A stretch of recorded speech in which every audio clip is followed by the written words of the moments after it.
Welcome to Michigan Reimagined, presented by T.A. Forsberg and Wagoner Financial. And here's your host, Chris Buck. Michigan's doubled down on inbound population growth and accelerating talent development in an effort to attract and retain businesses and drive the state's overall vibrancy. Here to share the story of a passionate mid-Michigan-based effort are the founder and CEO of 100 Place Consulting, Samantha Harkins, and the principal and creative director of Redhead Creative Consultancy, Jennifer Estill. Welcome to the show, Samantha and Jen.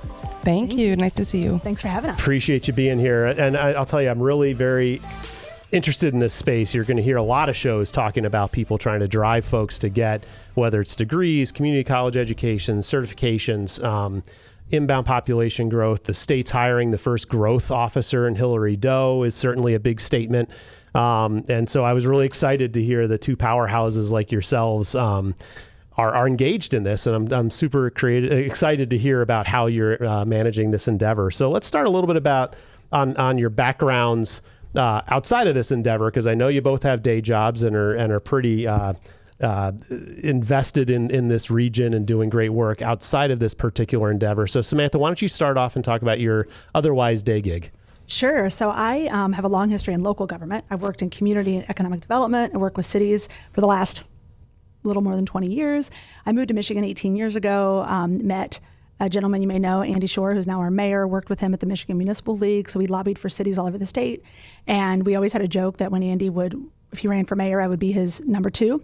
And he ran for mayor and I was his chief of staff and deputy mayor. And then during COVID, decided I wanted to have a little more flexibility and a little more freedom in my schedule. And so started 100 Place Consulting, really focusing on community work and community development and helping organizations that are working with communities. And so still living and loving in the space, but I've lived downtown Lansing for the last 10 years. I'm a huge Lansing booster, which will come up, I'm sure, many times in this conversation, and just really, moved here again almost 20 years ago, and we're all in for this region, so it's been fun. Fantastic. And Jen?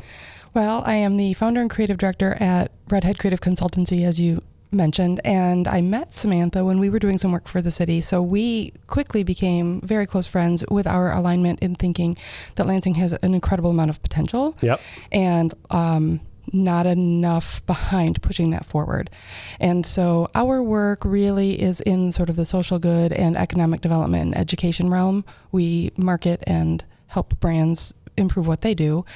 And so at some point, Samantha and I decided we should put our talents together and maybe work on the Lansing region. Absolutely. So now how did that happen? I mean, you've obviously known each other, I think, socially or even professionally before you decided to really partner up on this. But like, how did that idea start? What problem are you specifically trying to collectively solve?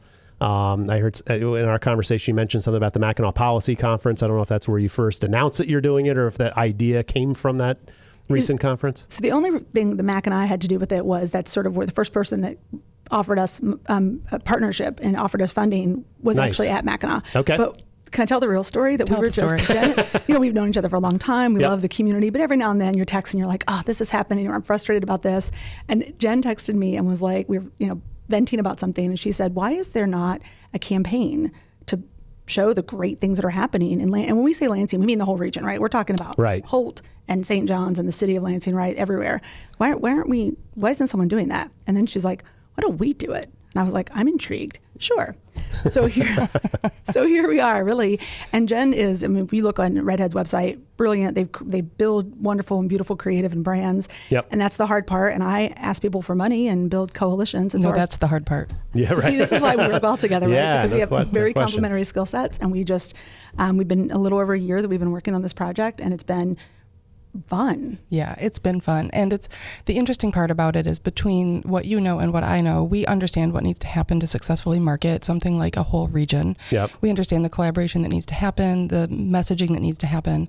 So it was very easy to put sort of our skill sets together and develop a campaign, which is a little backward for Redhead. Generally, our clients come to us and say, hey, we'd like a campaign to do X. Right. But at this point, we decided we needed a campaign to do X. And then we went and shopped for a client, which is kind of a backward moment, but it's worked for us so far. Right. So I think about other partners or people that are kind of in this space. So we have the Lansing Regional Chamber of Commerce, so they're not specifically City of Lansing, but kind of a regional thing. I think of LEAP, which is obviously community and business related economic development. Kathleen Edgerly and the Downtown Lansing Inc., but they have a very defined boundary that they're really trying to hyper focus on. And it seems like there are people around this space. I'm hopeful to hear that your answer is that you work kind of with all of them to collectively push this all forward as opposed to being in a different silo. Absolutely. Yeah. Well, and do you want to? Oh, sure. We absolutely do. And so the figurehead for the campaign and the folks who are really doing the work in talent development is Lansing 501. Okay, right on. Okay. And so we went to Lansing 501 and said, hey, we think this needs to happen. And we've already built a campaign and we want it to support your organization. And they were happy, to say the least. Yeah, I think it was like, we have happy tears was the comment. Yeah. And then we systematically went on the road and talked to all of the stakeholders, such as the Chamber and the Community Foundation and LEAP and all of the people who really have a strategic interest in seeing our region succeed, to explain what we were doing. We went on the road to find some funding because, we have to pay people for their time. Yep. And media will cost money. And so we have talked to almost everyone in sort of who has a vested interest in how the Lansing region should grow. Yep. And they're all very aware of what we're doing, which is nice. And they've all partnered up with us. And what I think is also interesting is when you look at the roles, the Chamber is business support, right? They're supporting all the businesses who are here in our region. LEAP is business attraction and economic development. Choose Lansing is bringing visitors and conventions to our space. And Lansing 501 is recognized as our region's talent attraction organization. And so we're working with them, and all these things go together. Yep. They certainly don't work in a vacuum, but 501 is working. They're recognized by MEDC as the talent attraction organization. So it's been really interesting to be in the space and see how all these organizations complement one another and how this work is complementary to everything all of our partners are doing. Right. Now that makes a ton of sense. And you think about like Lansing Community College and Michigan State. Now is Lansing 501, is that still housed under Michigan State? It is not. Okay. I know Chris Sell. Chris Sell works at Michigan State. Okay. So I always kind of mentally overlap that. He is a frequent guest. I've had him on probably Chris 4 or 5 times.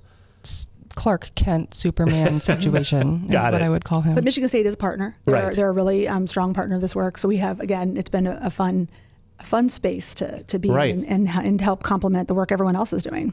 Can I take your line? Jen says, this campaign doesn't work unless everyone else is doing their jobs and we're all working together, right? So the LEAP is bringing in business and the Chamber is supporting business, and Choose Lansing is bringing in conventions, and this work supports that. Right. And the catch with that, everyone is busy doing their own marketing and doing what they need to do to make their portion of the region succeed. Where this campaign falls is letting people outside of our region know that Lansing is an option. Yep. And so, when people are deciding where to relocate to or where they want to settle and find an affordable home, if they don't know Lansing is a choice, they won't choose Lansing. So we have to do the kind of work that Choose Lansing does to bring visitors in. Right. We need to do that kind of work to get residents in the door.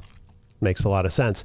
Yeah, I mean, mentioning Choose Lansing and the Community Foundation, 2 partners that I came up with a handful, but yes, those seem very logical to be partners. So, are you still kind of creating the strategy and kind of getting prepared to launch this outward expression of all of your thoughts, or is that already happening now and it's being tuned and managed at this point? So the creative, Redhead built the creative. It's very beautiful, and the creative is almost all ready to go, right? I think we're pretty close to pretty settled. And one of the things we did, years ago when Mayor Bonera was mayor, I was part of an event. It was at the stadium talking about how do we market Lansing. And there was a bunch of people in a room throwing out this tagline and this tagline and this tagline. And over the years, I've been involved in several of those where nothing goes anywhere because we're all kind of fighting over what it should say and what should it be. This is not that.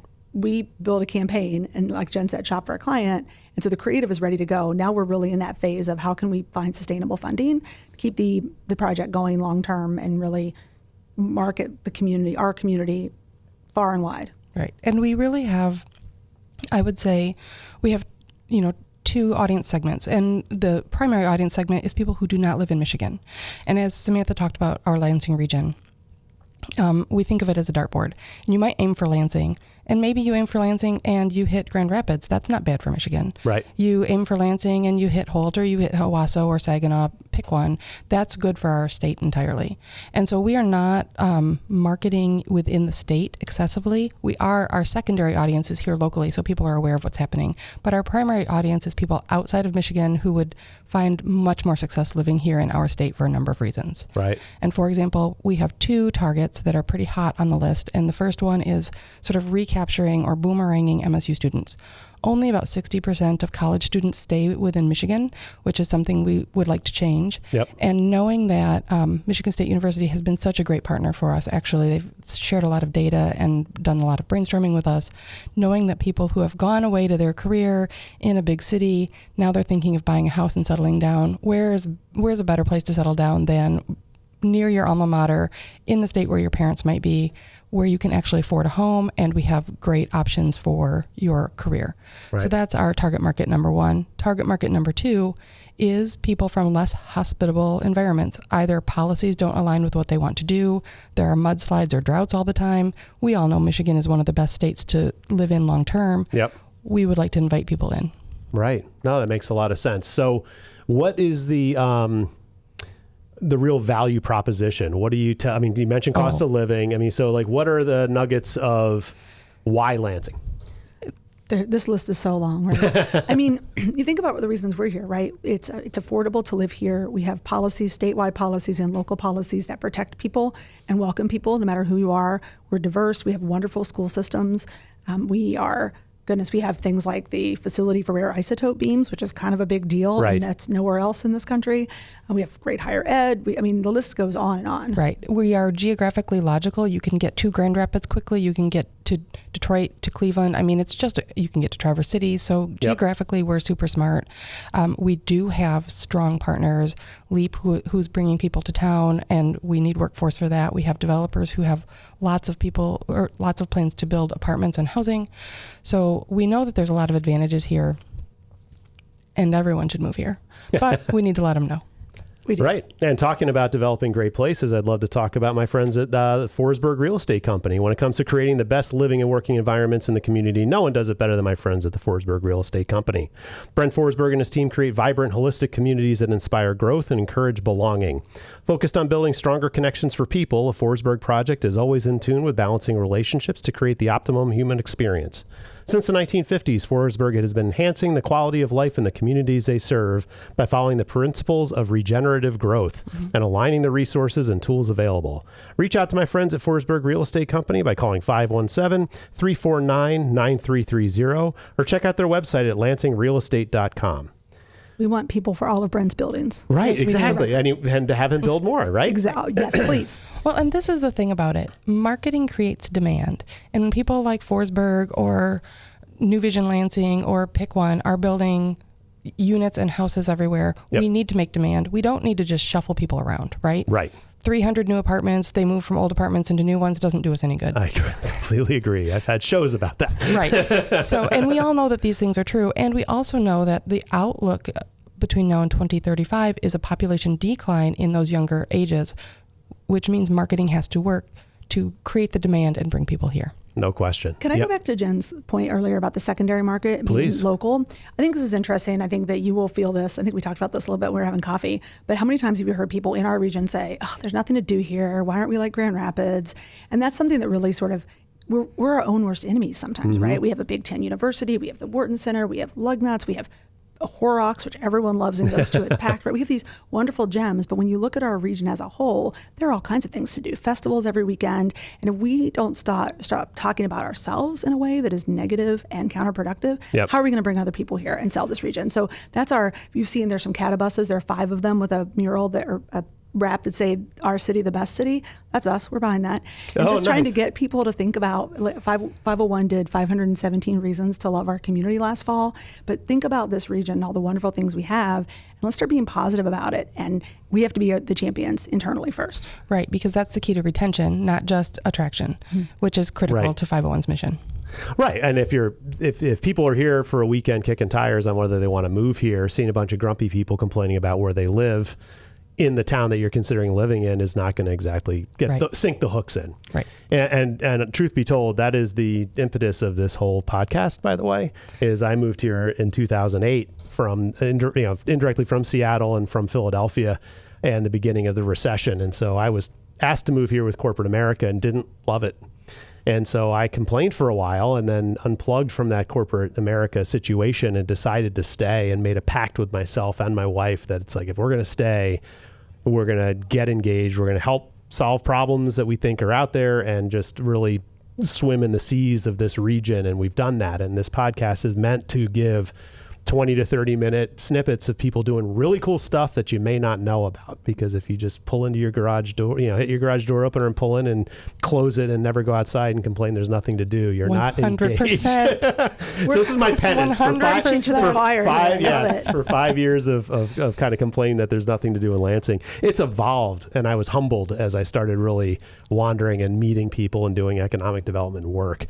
How many great brains, and it's everything from CATA and public transportation to the arts to the housing. You meet the Gillespies and Forsbergs and Ides and and Leap and Bob Trezise and Tim Damon and all the folks. Just kind of, I'm like, okay, shame on me. Let's do this podcast and then let's get involved and try to help fan the flames of that success. So I get it, and that's why you're on, and I'm really excited to have you here.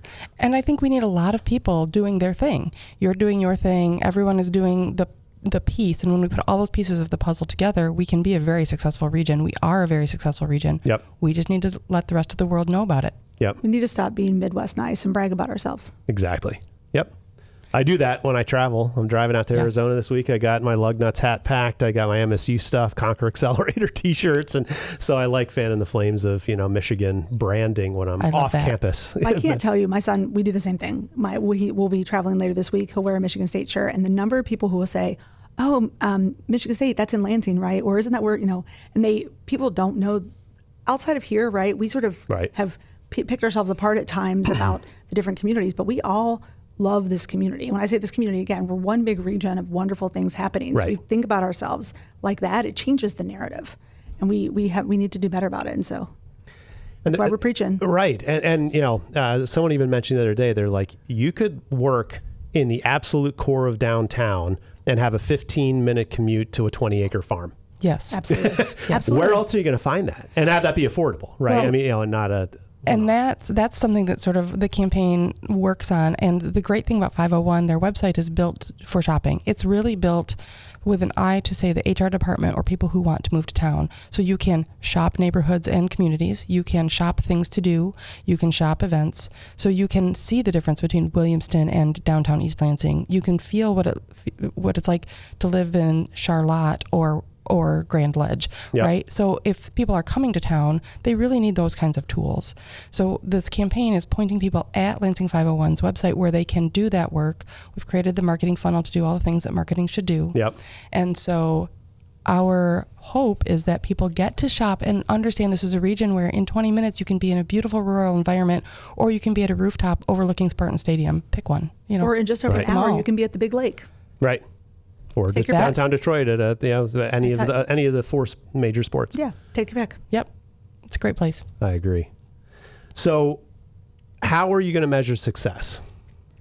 Usually, marketing, you want ROI, you want to study. We were here, now we're trying to get to here, and this is where we are on the way. I know this is a little slushy, I would imagine, but... Well, it is incredibly slushy, and I have sort of two answers to that. Can I take this one? Please. Okay.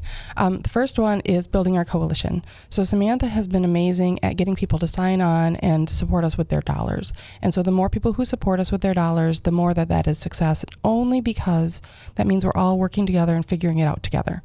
And our partners, like the Board of Water and Light is a great example, have been really like, here's what we think should happen, and this is how this could be beneficial. So the larger that coalition grows, the more successful it is, number one.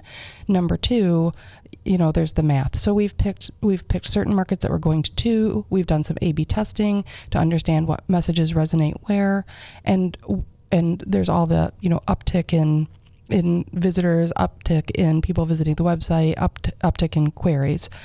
But I will say this is super scrappy because we are not funded with millions of dollars through the state of Michigan. We're figuring it all out on our own.